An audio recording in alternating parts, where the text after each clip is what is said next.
Hello and welcome to Gauntlet III on the C64, and well, there was always a bit of a dispute whether this actually made it to the shops back in the day, but there apparently are a few copies did make it out,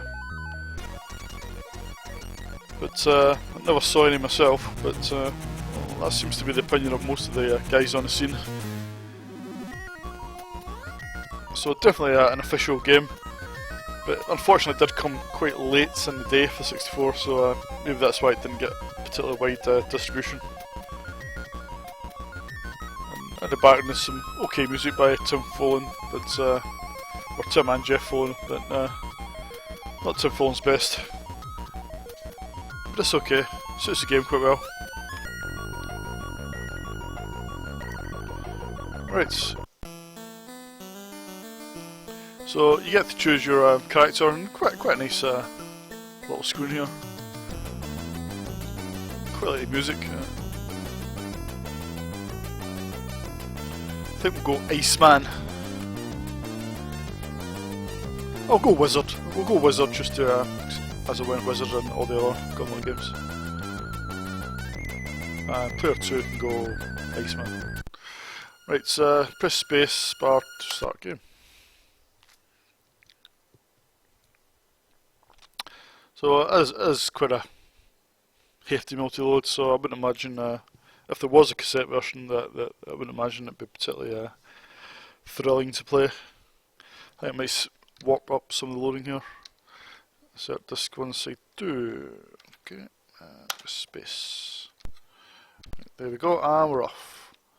So you can see right away this is an isometric game, and it's a lot less busy than the other Gauntlet games.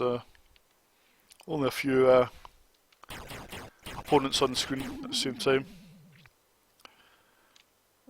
And the scrolling is okay, but it's a little rough at times. But the graphics themselves are quite nicely drawn, I think. Nice bit of colour. Some nice enough opponents.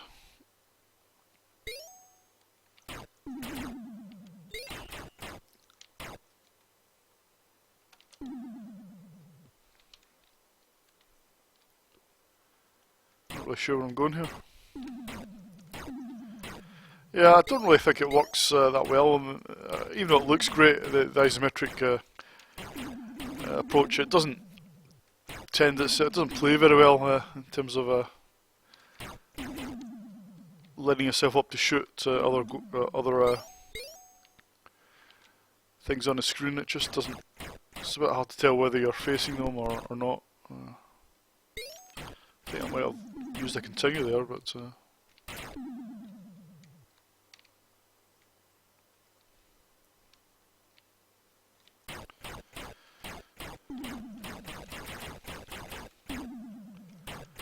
it's kind of like the guys decided to do the graphics in isometric, but the gameplay is more or less traditional sort of overhead style in terms of the player movement. It's a little odd. Right, can I go over this bridge? There we go. There's the exit. So that should take us to the next level. I'm not sure if it's a sort of linear type structure or whether you can pick different exits.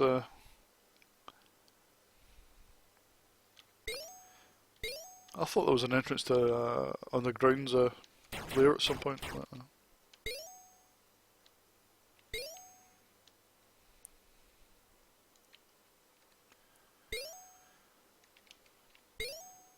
Ah, there we go. Let's go down here. Or do we need to get a key first?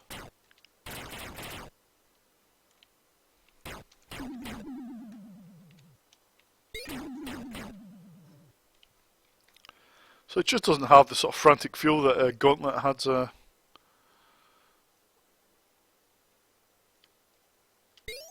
controls feel a little clunky, and the scrolling is not great.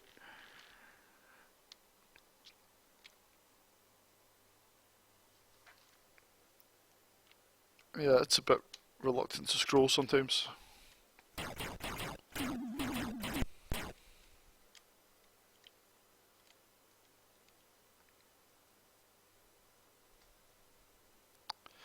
There must be a key somewhere.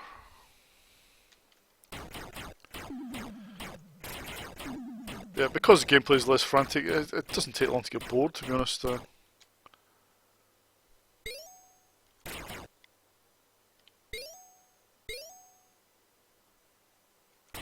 mean, I'm getting bored already.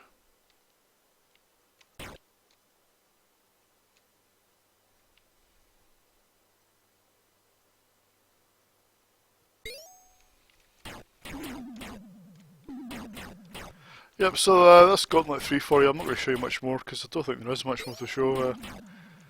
I've seen some screenshots of the later levels and they look great, but so whether you could be bothered playing long enough to get there, I don't know. So I guess it depends on your boredom thresholds, but I'm pretty bored now, so I'm going to end the review soon. Graphically, I think okay, it's pretty good actually. The sound is a bit basic, unfortunately. The tunes are okay, but they're not brilliant or anything.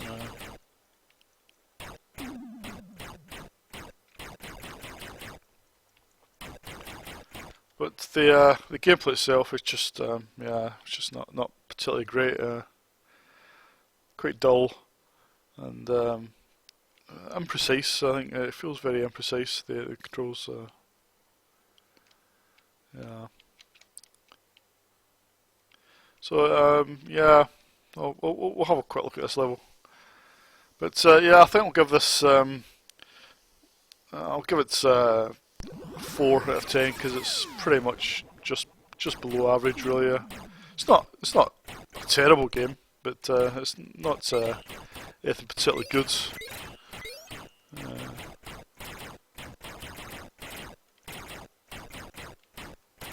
But it's certainly graphically quite smart, I think. But, just shot dead by some quite. What's happened to you? Is this a bug?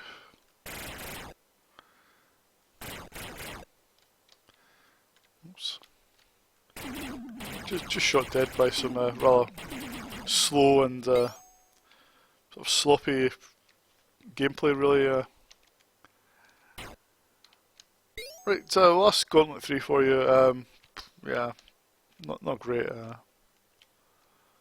It's not really. Doesn't really feel like a Gauntlet game, to be honest. Yeah, not really recommended. I'll see you in the next video.